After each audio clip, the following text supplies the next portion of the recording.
Oraxia is a new WarFrame, and she's pretty good. But how good is she? Well, she has managed to wake this semi-retired WarFrame veteran from his slumber. Hello everyone, welcome back. The Spider WarFrame is a lot of fun to play, so I highly recommend her. The way I've been playing her is basically as a summoner assassin type, looking for opportune moments to pounce at enemies for the purpose of managing her energy economy. She's also unironically tanky, having the ability to get HP similar to, I guess, lesser built Inaros mains. That's the general overview of what she does, so now I want to talk about her abilities one by one so we have a better idea, of course, of the strategy that I use to play her. But first, feel free to subscribe. I don't do that many WarFrame videos these days, semi-retired, so therefore I talk mostly about Genshin stuff, but if I get around to it, I do want to also talk about the Valkyria rework, so if that interests you, hitting that like button and ringing that bell can support the channel, and you can be notified of the latest content. Now, let's go through Oraxia's abilities. Her first ability is called Mercy's Kiss. It is extremely useful.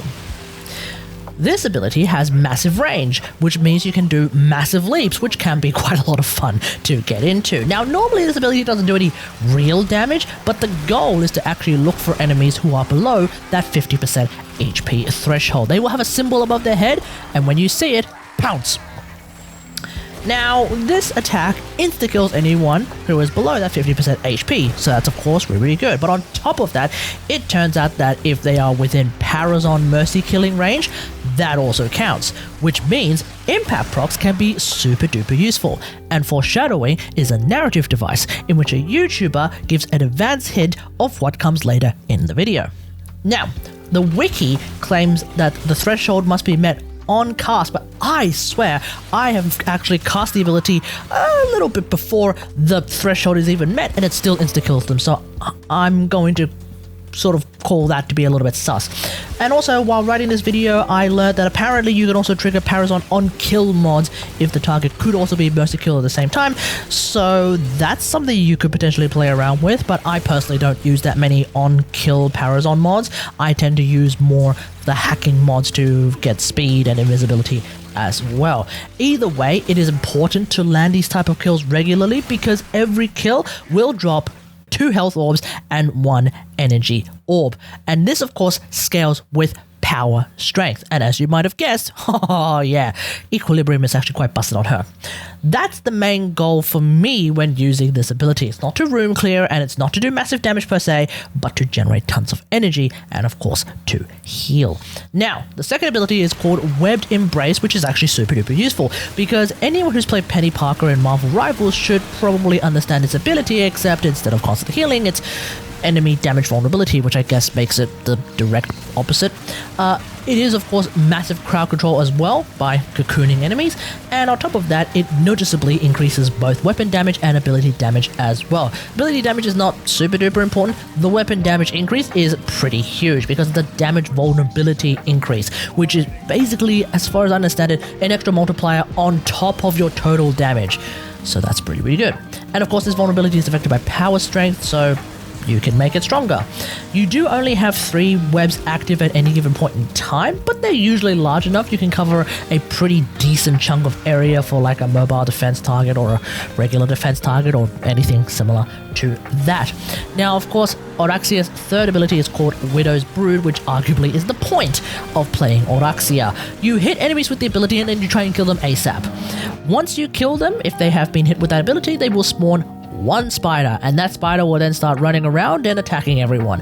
Now, there doesn't seem to be any documentation of what the actual base damage of a spider is, and I'm not entirely sure if it's the damage number that's written on like the ability screen, because that seems to be tied to the ability dart damage that you use to mark enemies so that you can kill them and spawn a spider.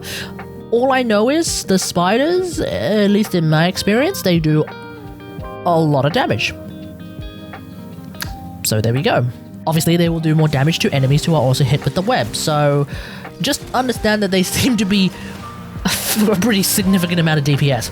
Aside from the number of the ability itself, of course indicating how many spiders are active, there is no super easy way of knowing how long they all have left, aside from, of course, each individual health bar. So I feel like in general, the best way to just think about it is keep using the ability regularly, keep spawning new spiders. Even if you have 10 spiders, you might also spawn a new one. Maybe the oldest one will disappear and it will just refresh and something like that. Either way though, that should be really good. Their lifetime does scale with duration, so great.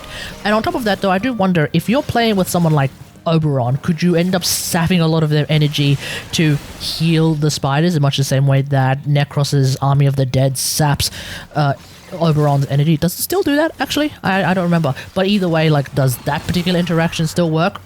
I don't know. These spiders have forced impact procs. Remember what I said about her first ability? You can use it on enemies that have met the Parazon threshold.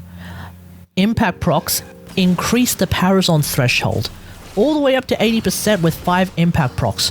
So, what that means is you can actually target heavy enemies and XMI a lot sooner with your first ability thanks to the damage of the spiders.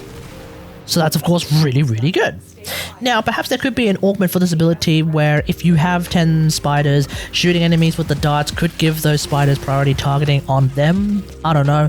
We'll just have to see what D cooks up with regards to augments. And finally, we have Silken Stride being, of course, her 4th ability, and I would argue this is a little bit overpowered. Now, of course, the spider leg walking around thing is really cool. I really like that, and also you can latch onto walls and ceilings with those spider legs, so great, very thematically accurate. The big thing is you get 100% total HP.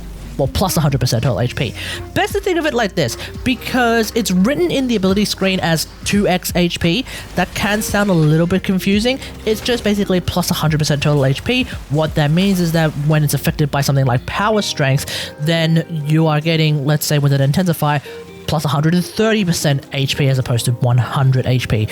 Whereas if it was 2x HP, I would immediately think it should be 2.6x HP, but that's not how that works. Now, this is not a base HP increase. It's a total HP increase. What that means is, if you were to use a mod like Vitality, that's getting buffed too.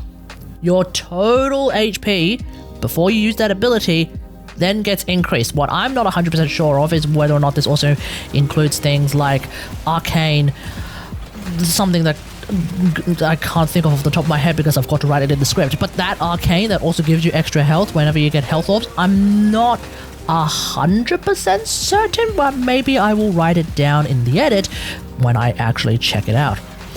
It is a pretty strong ability, and I've done the math. If you were to only pick between, let's say, Vitality and Steel Fiber, Vitality mods tend to be better for EHP than Steel Fiber. So, there we go. Also on top of that, weapons get some additional Toxin damage. This is ×2 when wall latched. Instead of rolling, you actually get to do the Spider-Man thing of like whipping around all over the place. It's very, very fun to use. It's also very fast as well, so we do like that. And then of course, when you kill enemies while this ability is active, they explode and do some extra Toxin damage. I personally haven't really noticed the Toxin damage being that much. I haven't really noticed the exploding shenanigans myself either, so that's kind of just an extra thing that I guess you can keep in the back of your mind if you so desire. Oh, on top of that, of course, she has a passive where she gets 8 seconds of invisibility if she latches onto a wall. This has no cooldown, which basically means you can refresh it infinitely, so you can potentially be more invisible than Loki. But at the end of the day, the way that I will remember Oraxia's abilities is basically use her 1 for energy, use her 2 for more damage, use her 3 to summon, and of course use her 4 to be tanky and move around in a really fun and unique way. With that in mind, here's the build that I am using. This is a 2-former build, and I've gone all out on power strength. Of course, Equilibrium and Prime Flow seem to be very strong because, again, of that first ability and its effects on her energy economy. But if you do run out of energy, things can get really scuffed for a while, so potentially sticking with a book or potentially using some other means of getting energy would be really, really good. But I might hold on to the streamline that I have on this build for for the time being, right up until an augment comes out, because that slot is definitely feeling a little bit more flex than usual. Now, I am also running Archon Continuity. You can get that from Carl's buddy for those of us who don't know. The Aussie bloke. That guy. Now, whilst all of Oraxia's abilities do Toxin damage, only Mercy's Kiss, her first ability, doesn't apply Toxin. Explosions from her ult do apply Toxin, so that works as well. Archon Continuity basically means that we're now also applying a lot of corrosive procs, especially from the spiders. They're now doing a lot of corrosive procs, which means you can strip up to 75% armor. Now, I have heard that there's been some shenanigans going on that is preventing green Archon Shards from working on her in order to, let's say, increase the corrosive stack limit. I'm not 100% sure if that's still a thing. Let me know in the comments, but I don't have Archon Shards to play around with myself, so I can't be sure. Speaking of shards, I am currently running just one singular yellow Archon Shard right now for the scuffed preparation effect. That's all I have right now. I don't actually have a whole lot of resources available to mess around with for Oraxia. That being said though, with the amount of power strength that I have being under just a little bit under 230% strength, this means that Mercy's Kiss kills will drop 4 health orbs, or potentially 5, and 1 energy orb with a 10% chance of 2. So just think about it as I'm dropping somewhere between 200 and 250 HP and 50 energy. And that's where equilibrium comes in, to convert that into another 220 to 275 energy and 55 HP, totaling 255 to 305 HP and 270 to 325 energy from one successful pounce. That is huge because my maximum energy pool is 569. So we're already getting like more than half of my total energy pool. Meanwhile, webbed enemies will also take more than double damage, but testing does seem to show that I'm doing more than double damage against webbed enemies, so I don't really know what I'm missing there.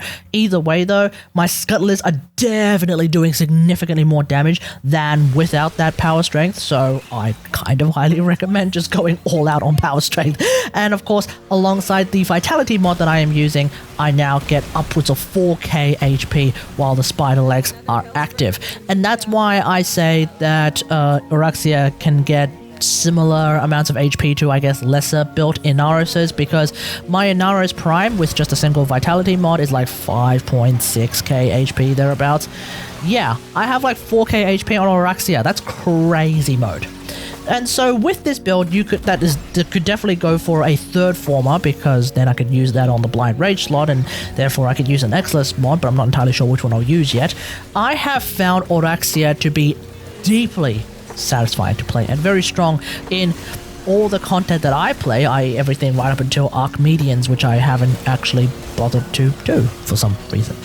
There has been some discourse surrounding the Scuttlers scaling off mission level as opposed to enemy level ramping up over time. I want to acknowledge how that can be a problem and definitely an issue for like level cap players, for example, but I don't do any of that. So I don't really have a problem with that myself. Let me know what you think about all of this in the comments below. How do you feel about Oraxia? Are you enjoying her? Are you having a lot of satisfaction, or are you using a different build to mine? Let me know in the comments. Otherwise, hope you guys enjoyed. If you liked this video, hit that like button, subscribe for more WarFrame content maybe, and until next time, I will see you guys later. Thanks for watching. Bye. Strike to the rapier. Target spotted. Stay sharp. This one is a handful.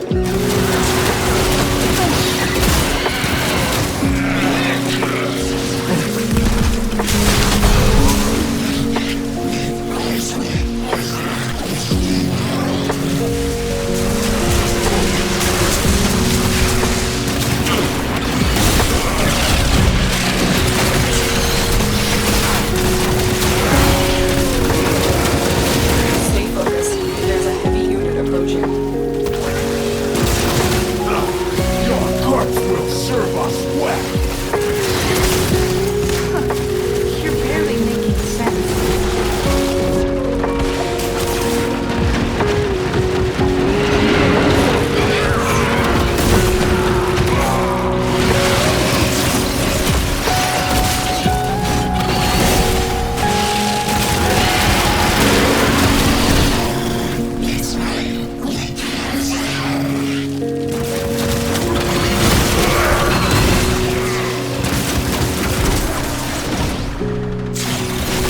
Watch yourself. Grenier are on the way.